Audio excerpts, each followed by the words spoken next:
Ready ka na ba? Ilang beses na bang naitanong sa iyo ang linyang ito? Ano bang ibig sabihin nito?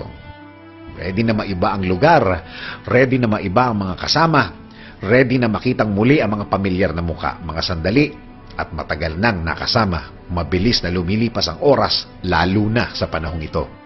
Ano ba ang sekreto ng masayang buhay? Sa mga may edad nga lang ba talaga makakaintindi ang video na ito?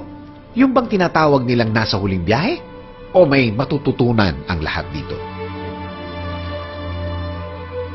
Maaring sumahin ang sekreto ng edad sa mga salitang ito. Una, huwag matakot. At pangalawa, huwag magsisi. Dapat i-enjoy lang ang buhay habang kaya mo pa.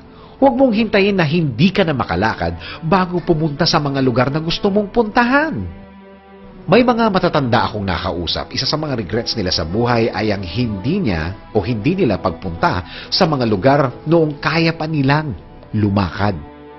Basta pwedeng puntahan, sige puntahan mo. Kapag may nagyaya, sige, sama lang.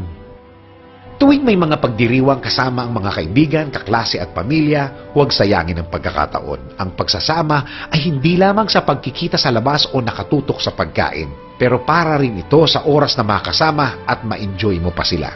Wala naman talagang nakakaalam kung kailan ka. Alam mo na. Kung may pera ka sa bangko, huwag maghinayang kung kailan ito gagastusin. Gastusin mo ito para sa iyong sarili. Habang kaya mo pa, gastusin mo ito habang pwede ka pang mamili ng gusto mong bilhin. Habang pwede ka pang magkumpara.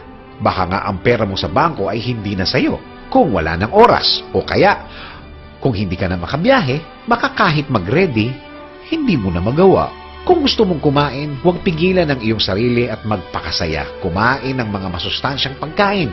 Kung gusto mong kumain ng mga pagkain hindi maganda sa kalusugan, hindi rin naman masamang tumikim. Basta't hinay-hinay lang. Sabi ko nga, kung ang pag-aalala ay nakakagamot sa iyong sakit, sige, mag-alala ka.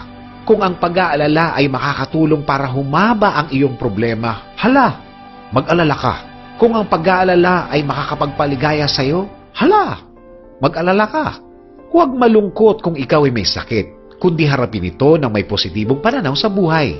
Lahat naman ay dumadaan sa karamdaman.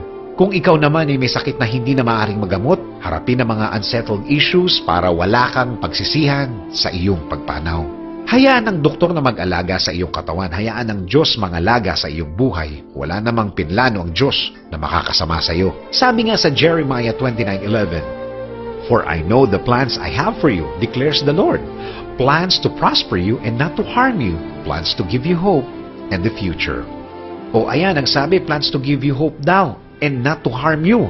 Kung nahihirapan ka ngayon, baka hindi mo binigay lahat. Baka nag-iwan ka pa. Kaya ka nahihirapan. Ibigay mo lahat sa Kanya. Ibigay mo ang lahat-lahat. Hindi naman pwedeng ibibigay mo ang ibang bahagi ng iyong buhay, pero yung iba, ikaw ang nakatoka. Hindi pagsuko ang tawag dun. Tandaan mo ang mahalagang bagay na ito sa iyong buhay. Una, isuko ang lahat sa Diyos. Pangalawa, pangalagaan ang iyong kalusugan. Sarili mo yan. Ikaw lang ang may kontrol ng mga kinakain mo. Pangatlo, gamitin ang iyong retirement fund o ipon para sa iyong sarili. Sa'yo yan! Gastusin mo kung may oras at sobra. Pang-apat, pahalagahan ang natitirang oras sa iyong mahal na buhay. Panglima, makipagkita sa iyong mga kaibigan, pamilya, kaklase, mga dating kaopisina, pati dating nakasamaan ng loob habang may natitira ka pang oras.